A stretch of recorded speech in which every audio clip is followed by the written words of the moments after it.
was. Oh my God!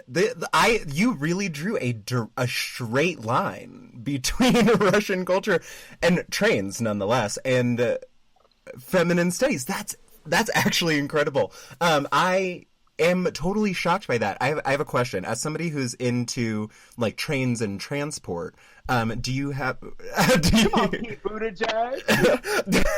Listen, we need more gay people on trains. I was the second pick. Can you believe that Pete beat me out for Secretary of Transportation?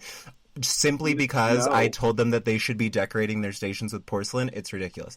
So then what was your MFA program? Tell us about that. I'm going to give you a slight pause so I can go grab some water. Thank you, because I completely lost the plot. No. I meant after your sentence, which I will answer, but this way at least you can continue to use that. Okay, no, sorry, of course. No problem. I'm marking down the timestamp so I can get rid of this blank space. It is just so hot in my apartment. I love it that oh my God, I'm using a quilt to create my little sound booth here, and it's steaming up for sure. I'm burning up, come light me up. I may take this blank moment to remove a layer, actually, without disturbing my very delicately hung quilt. That's what my name is on Grindr. Delicately hung quilt. I hate you so much. Oh my God. I wish there was enough context around that to leave it in the recording. Well, you could use it as a soundbite when you post a thing about it. Even exactly. Though it's not in it. I'll put together another trailer for sure with buzzwords. I'm gonna get completely stuck in this $12 Walmart sweatshirt. Okay, that's my name on Grindr. Nice. It doesn't even look like it costs that much. What? I lost you. Oh, damn it. That was good. You said it was $12. And I said, it doesn't even look like it costs that much. I hate you. Okay, we are back, baby. But yeah, so tell me about your MFA. So you went from Russian and women's studies into... So right now I am in the Visual and Critical Studies program at SAIC.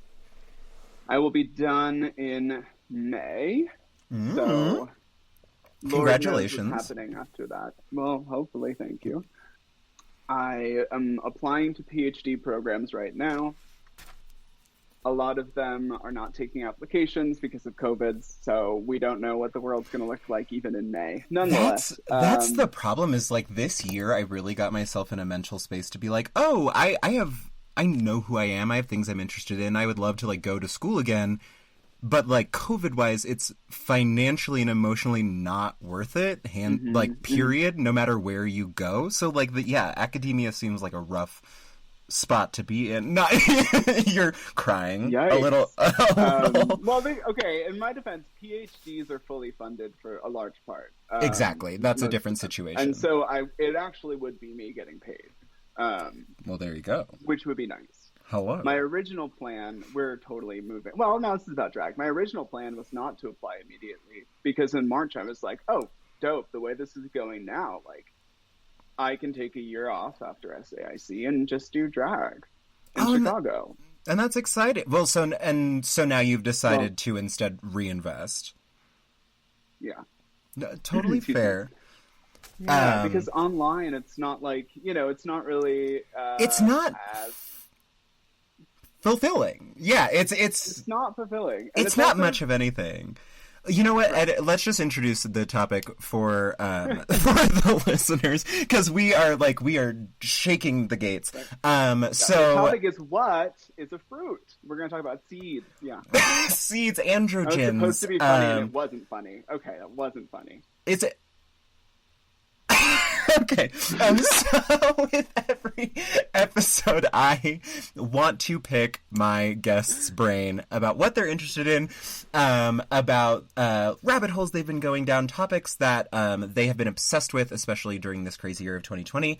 And so, Pastiche has brought the topic of digital drag, which is obviously A huge kind of like a huge topic for everybody that is going to be involved with this podcast for the first few episodes, and has been a huge conversation since the beginning of this year because the quarantine has forced us into it.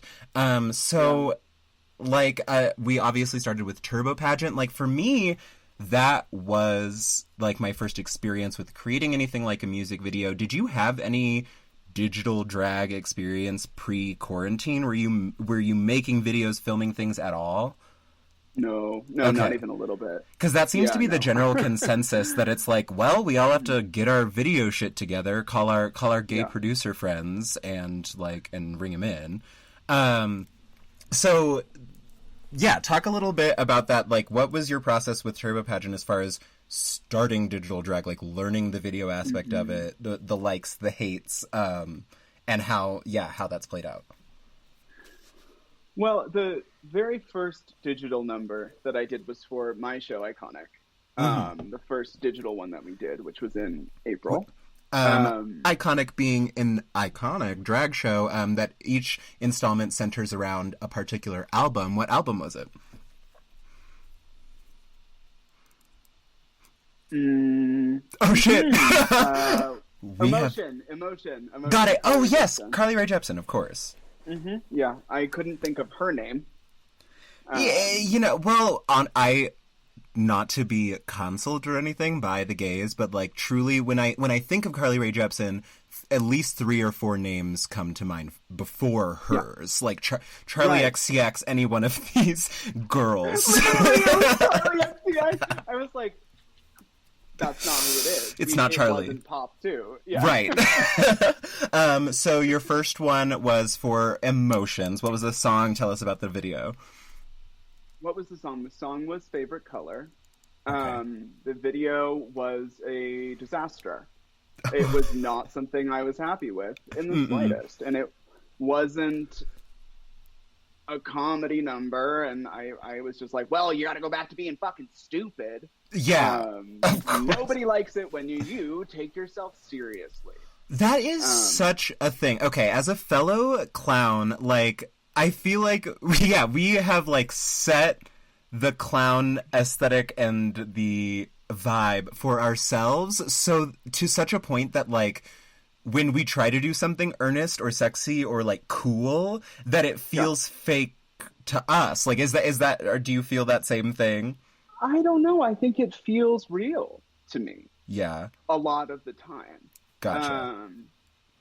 I always second guess myself because it's like I know I'm good at the clownery. I'm like I can pull that off. People expect it from me. So then when I try to like get into, I feel like performance wise, like I can perform sexy or pop music or cool stuff. But I feel as though I am being perceived as like, oh, that's a clown dressed up as a woman. Like, you know? Okay. Mood. I also think for me, like the club performances that I do, or I guess did oh, yeah, are often like very intentionally janky and low budget, right? To the point where like every decision is so thought through that even when each constituent part is messy, it all comes across as intentional, right? Like the disaster is meant to be intentional. Of course. Pastiche becomes synonymous with disaster. Disaster, right? Yes. But it doesn't ever read like I'm unprepared. See, can't relate. I constantly read as unprepared. But digitally, you can't do that. Well, digitally, like, it's you a very... have to put in. It's a very... To bring in the name of the pod, it's very black and white, where it's like... if you pull it off, you pull it off completely, and if you don't, you have not pulled anything off. Like, I totally agree. Yeah, you either create a fully produced product or a shitty product. Or you have a vertical video. Exactly. Don't get me started on the use of vertical videos in digital drag. That has been quite common. There have been a couple of drag shows that were like translations of Denver shows, like in-person ones.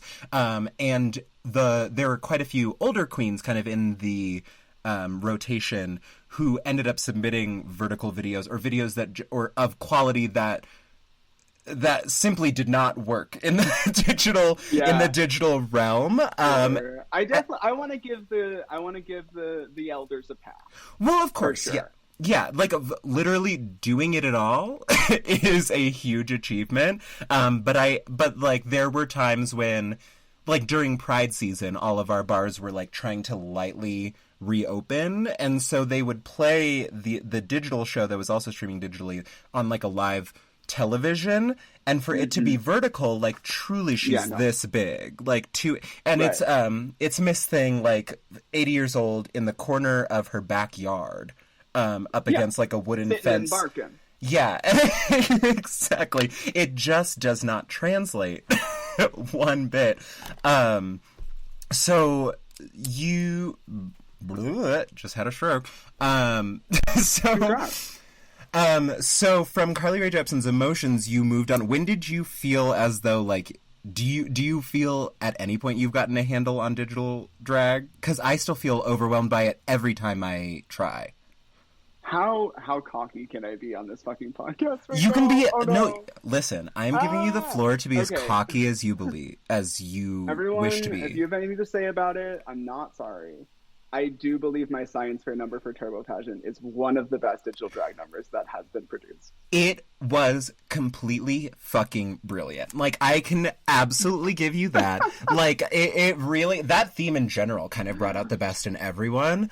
It did. Yeah. Like, I can say with cockiness myself, like, my number was pretty sick, but, like, yours, did you win? Like, was there a winner? Did you win in any metric that week?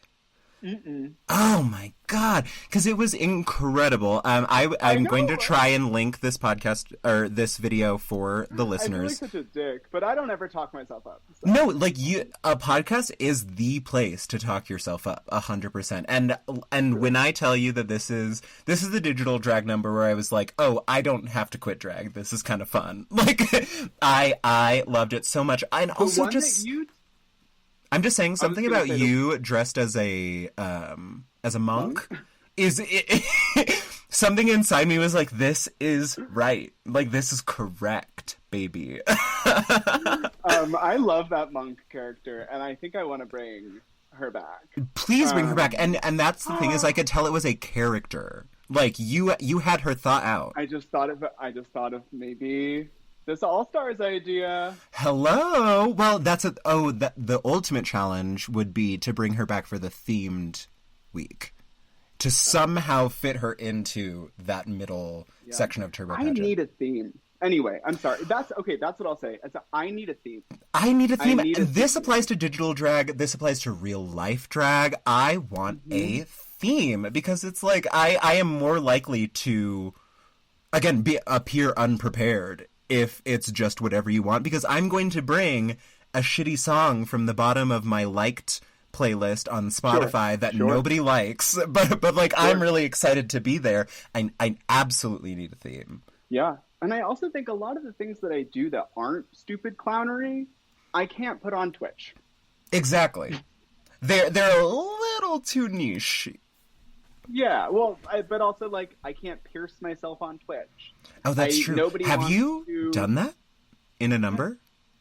Mm-hmm. Oh, that's times. Where? Wait. Okay, it's okay. My chest and my legs. This is where we are on a train now, and it's wrecking. But now at least train wreck is a nice through line. Absolutely, 100% it is. So I'm obsessed with like horror related drag. I love and.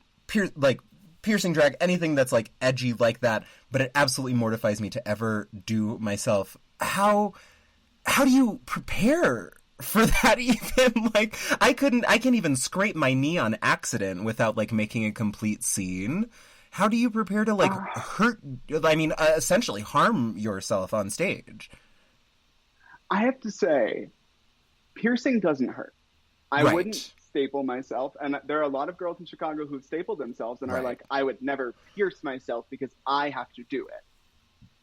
Well, that's the thing is I've had somebody staple me like after there was a show where somebody used a stapler on stage, and I was like, and I was drunk, of course, and I was like, well, that would be totally easy. You should try it on me. And they stapled my thigh, and it wasn't that bad, but I remember turning to them and being like, I could not do that to myself. Like, no. The piercing's pretty. It's way. pretty easy because Okay. it's a needle. It's supposed to go into All the way your through. skin. I know Right. that sounds. Yeah, I mean it's not. They aren't piercing needles, but they are meant to go into your skin and